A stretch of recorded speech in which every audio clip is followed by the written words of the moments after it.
안녕하십니까, 윤과장입니다. 네, 1월 5주차 리뷰 하려고 합니다. 이번 주 매매네요. 정리를 해드리려고 하는데요. 보시다시피 굉장히 좀 스펙타클한 한 주였고요. 여기 보시다시피 많은 매수와 매도가 있었던 한 주였습니다. 먼저 매수를 보시면요. 일단 추가 매수한 종목들 코덱스, 코스닥 150, 이번 주에 코스닥 지수가 매우 뜨거웠죠. 요걸 추가 매수를 했었고요. DLENCU, 그리고 LG전자, CJ 이런 종목들을 추가 매수를 했고요. 신규 매수한 거는 일단 사조산업, 현대백화점, SK텔레콤 이렇게 신규 매수를 했습니다. 왜 신규 매수를 했는지는 간단히 이제 매일 영상에 공유를 드렸었고요. 현대백화점 같은 경우는 이제 우리 내수도 일단 막 주식 시장도 오르고 막 이런 사람들의 마음의 여유가 생기면 내수도 좀 늘어날 수 있고, 지금 뭐 중국 관광객들이 늘고 뭐 외국인 관광객들이 늘면 그런 해외에서 온 사람들의 그런 수요도 많이 늘어나서 실적이 좋아질 수 있다는 그런 아이디어에서 매수를 했습니다. 사조산업은 좀 큰 금액을 매수를 했는데요. 이 부분은 뒤에서 더 자세히 말씀을 드리도록 하겠습니다. 다음으로 일단 매도. 눈에 띄는 게 있는데요. 바로 삼성전자 하이닉스. 반도체를 드디어 전량 매도를 했습니다. 그동안 사실 참고 참고 또 참아 가지고 그래도 꽤 괜찮은 수익금을 둘 다 어쨌든 얻었고요. 또 미래에셋, NH투자증권, 코스닥 150 모두 너무 이제 급하게 오르다 보니까, 지금 뭐 이게 나쁘다는 게 아니고 너무 급하게 오르다 보니까 수익금을 좀 챙겨 놔야겠다는 생각이 들어서 일부 여기 이제 50%, 50% 요거는 30% 일단 매도를 했습니다. 그래서 요 매도한 금액 다 원금 기준으로 일단은 말씀을 드리고요. 여기에 이제 수익금이 2,346만 원. 꽤 괜찮은, 이번 주는 저는 실현 수익이 중요하다고 생각을 하는데 꽤 괜찮은 실현을 한 주였습니다. 그래서 이번 주는 괜찮았고요.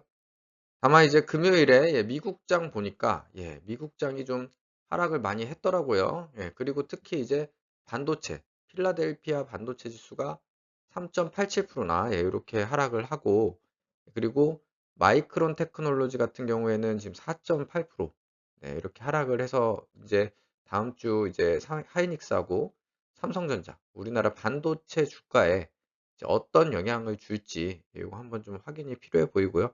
저 같은 경우는 어쨌든 반도체를 다 덜어낸 상황이다 보니까 혹시라도 다음 주에 조정을 좀 깊게 받는다라고 하면 뭐 다시 들어가든지 하는 식으로 일단 대응을 할 수 있도록 하겠습니다. 그래서 이번 주 결산은 사조 산업을 좀 집중적으로 좀 살펴보려고 하는데요. 일단 사조 산업에 대해 잘 모르는 분들이 계실 수도 있을 것 같아서 일단은 간단히 소개를 드리면, 요 사조 참치라는 말을 들어보신 적 있을 겁니다. 우리가 뭐 동원 참치도 있죠. 물론 동원 참치가 좀 더 저도 익숙하긴 한데 어릴 때 많이 먹었던 참치인데 사조 참치라는 것도 있습니다. 그래서 사조 산업은 요런 일단 참치 관련된 그런 수산물, 각종 식품류들을 이제 제조하고 뭐 가공하고 하는 회사고요. 여기 제품 현황을 보시면 아실 수 있듯이 이 원양업, 결국에는 이제 참치 관련된 이제 내용들이고, 이게 비율이 32.7%입니다. 상당하죠. 요거는 이제 횟감용 참치. 그렇게 보시면 되고요. 여기 보시면은 뭐 수산물 캔 가공 요런 부분들이 또 있습니다. 그래서 요 두 가지를 합치면은 거의 대부분의 사업이 이런 참치, 수산물 관련된 거라는 것을 보실 수가 있고요. 주요 제품들의 가격 변동 현황을 보면은 여기 이제 2023년, 2024년 좀 이제 금액이 안 좋았다가 횟감용 참치 원어 가격이 일단 조금 회복되는 모습, 가공용 참치 원어 조금씩 이제 회복되는 모습들을 보실 수가 있습니다. 그래서 요런 부분들이 있다 보니까 좀 실적 차원에서도 조금 개선이 되는 그런 지금 상황에 와 있다. 이렇게 말씀드릴 수 있겠습니다. 그래서 요거를 이제 제가 좀 큰 금액을 매수하게 된 이유는 우선 지금 주가가 너무 오르다 보니까 고점에 매수하기 좀 부담이 되죠. 성장주들 막 요렇게 올라왔는데, 물론 더 간다고 하지만 이거를 이 오른 상태에서 또 매수하기가 약간 부담이 되죠. 특히 작은 금액은 모르겠지만 큰 금액은 매수를 할 수가 없는데, 저 같은 경우에 좀 현금이 좀 많이 늘어나게 돼 가지고 이제 아파트 매도했던 자금이 들어와서 조금 뭔가를 좀 비중 있게 사야 되는 그런 상황에서 와 있었습니다. 그래서 좀 살펴보다가 이제 과거부터 제가 사실 알던 회사거든요. 매매를 여러 번 했던 회사입니다. 그래서 모두 어쨌든 고통과 함께 어쨌든 수익은 줬던 네, 기억이 있어서 매수를 했고요. 최근 연간 실적 보시면요. 제가 세 가지로 설명드릴 건데 첫 번째 이유가 이 실적 개선입니다. 예, 실적 개선. 23년 그리고 24년 적자였는데 보시다시피 최근 분기 실적 보시면요. 25년 1, 2, 3분기 실적이 예, 바로 흑자로 이렇게 돌아서는 모습을 보실 수가 있습니다. 물론 이제 사조산업 자체 실적이 좋아진 것도 있고요. 이 계열사들이 이제 식품주인데 이제 최근에 이제 K푸드 열풍이잖아요. 예, 그러다 보니까 그런 효과도 힘입어서 이렇게 실적이 좋아지고 있고요. 지금 보시다시피 시가총액은 2,920억 원 정도입니다. 그래서 PBR도 한 0.48배로 지금 네이버에 이렇게 찍혀 있더라고요. 그래서 PBR로 보거나 아니면 이 실적으로 봤을 때 둘 다 실적으로만 봐도 좀 저평가 수준이다. 이렇게 보여서 일단 매수를 했고요. 추가로 일본이 지금 기준금리를 최근에도 올렸고 이제 올리고 있죠. 그러다 보면 엔화 가격이 엔화 환율이 올라가게 되면은 이 참치는 이제 결국엔 주로 이제 일본에 수출을 하기 때문에 또 사조 산업의 실적에도 긍정적인 효과가 있는 부분이 있습니다. 그래서 그런 부분도 실적 개선이 계속 이어지겠다라는 기대에 일단 매수를 했습니다. 다음으로 두 번째 이유는 바로 이 자산 가치. 최근에 이제 자산주로 뭐 삼표 시멘트도 상한가를 치고 뭐 그런 이슈들이 있었잖아요. 그런데 자산주라고 하면 좀 빠지면 아쉬운 게 바로 사조 산업입니다. 여기 사조 산업 자산 가치는 바로 이 캐슬렉스 서울 CC인데요. 예. 바로 요게 한 55만 평 정도, 총 부지가 55만 평 정도 된다고 합니다. 그런데 여기 보시다시피 바로 여기가 이제 하남이고 바로 옆에 아파트들이 있어요. 예, 이런 아파트들이 막 있는 그러니까 지금 정부에서 지금 부동산, 수도권에 부동산 개발할 그런 아파트 지을 그런 부지가 지금 없어서 고민인데 항상 정부의 부동산 네, 그런 공급 대책 나올 때마다 여기 지정되는 거 아니냐, 그린벨트 해제되는 거 아니냐 하는 얘기가 나옵니다. 보시면 2020년 예, 이때부터 예, 계속 예, 이슈가 된 거예요. 사조산업 숨겨진 알짜배기 캐슬렉스 서울 시가 반영 언제 하나. 그러니까 요 시가를 제대로 지금 장부에 반영이 안 돼 있다. 네, 이런 얘기들이 계속 나오고 있고요. 2020년에도 이런 얘기 나왔고 또 2024년 2024년에도 또 두 배 튀어오른 사조산업 주가 더 오를까. 이때도 수도권 그린벨트 해제 지역 발표 막 이런 이슈가 있을 때 네, 56만 평 캐슬렉 서울 택지 개발 기대감. 네, 요런 기사들이 나왔습니다. 그래서 이건 찾아보시면 항상 조금씩 거론이 되고 가끔 튀기도 하고 이제 이번 주에도 한번 튀었어요. 주가가 튀었다가 실망 매물로 좀 빠졌는데 일단 요거는 이제 보너스의 개념으로 일단은 생각을 하시면 될 것 같습니다. 그리고 세 번째로는 바로 상법 개정이 있습니다. 먼저 사조그룹 지배구조를 보면요.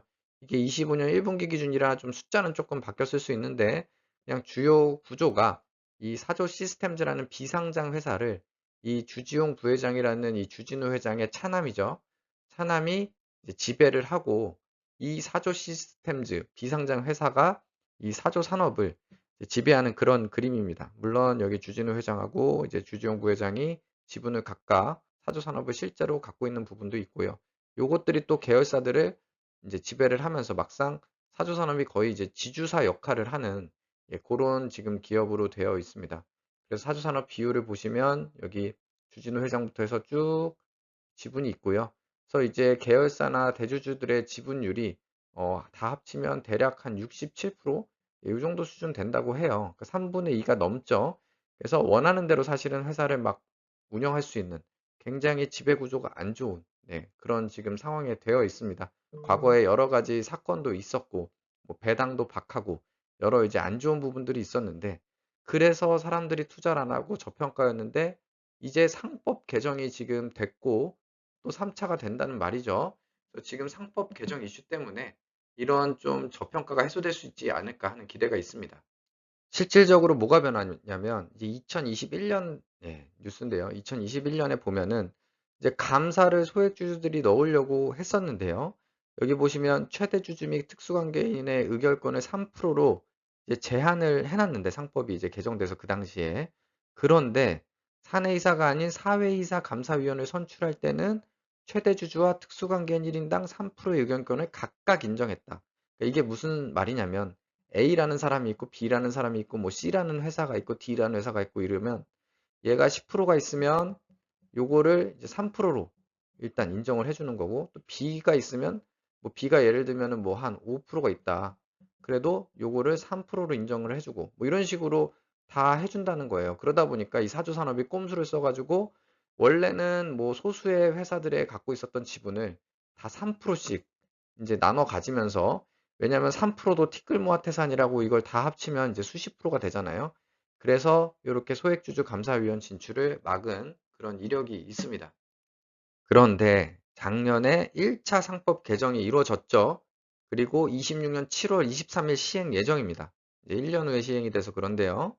감사위원 설치 시 대주주 특수관계인 의결권 3% 제한을 사회 이사 확대 적용을 한다는 얘기입니다. 그래서 이렇게 쪼개기들이 있었던 것들을 이제는 그냥 너네 그냥 3%야. 너네 어차피 한 몸이잖아. 예, 이렇게 개정을 했습니다. 사실은 당연히 그렇게 했었어야 되는 것 같은데 일단 이게 바뀌었는데, 이제 사도산업 사업보고서에서 보시면 이 감사위원회에 소속된 분들 중에 두 분이 2027년 3월에 임기가 만료가 됩니다. 이 말은 바로 27년 이제 3월에 주총에서 소액주주가 미는 감사가 들어갈 가능성이 이제 생겼다라는 거죠. 아마 그때 되면 또 이슈가 굉장히 되지 않을까 생각이 드는데요. 이런 부분도 고려를 해가지고 일단 매수를 했습니다. 그래서 다음 주 매매 계획 말씀드리면, 네, 사조산업 등 주가 동향 모니터링. 그러니까 사조산업은 일단 1차 매수를 좀 많이 하긴 했는데요. 좀 더 모아갈 생각도 있고요. 반도체 같은 경우 이제 미국 증시 영향을 받아서 혹시 조정을 받는다면 다시 매수할 수도 있고, 전 동향을 좀 모니터링 하겠습니다. 그리고 또 더 오르는 종목이 생긴다. 수익 실현을 해서 좀 종목을 축소를 하려고 합니다. 종목이 너무 많다 보니까, 또 주식 변동폭이 또 크다 보니까 요즘 이게 참 굉장히 대응하기가 쉽지가 않더라고요. 그래서 가능하면 좀 집중 투자를 통해 종목을 좀 축소를 해보려고 하고요. SK텔레콤은 일단 매수를 했기 때문에 좀 더 떨어진다. 이게 좀 고가에 좀 따라서 산 부분이 있어서 조금 사긴 했습니다. 그래서 좀 필요하면 추가 매수를 하고, 다음부터 이제 큰 수량을 좀 담아야 되기 때문에 ETF도 좀 담아볼까 생각을 하고 있습니다. 뭐 주도주라고 할 수 있죠. 뭐 조방원이죠. 조방원 ETF 좀 봐가지고 조정을 받아주면 더 좋은데, 좀 흐름을 보면서 매수를 고려해 보겠습니다. 시청해 주셔서 감사드리고요. 좋아요 부탁드리겠습니다. 감사합니다.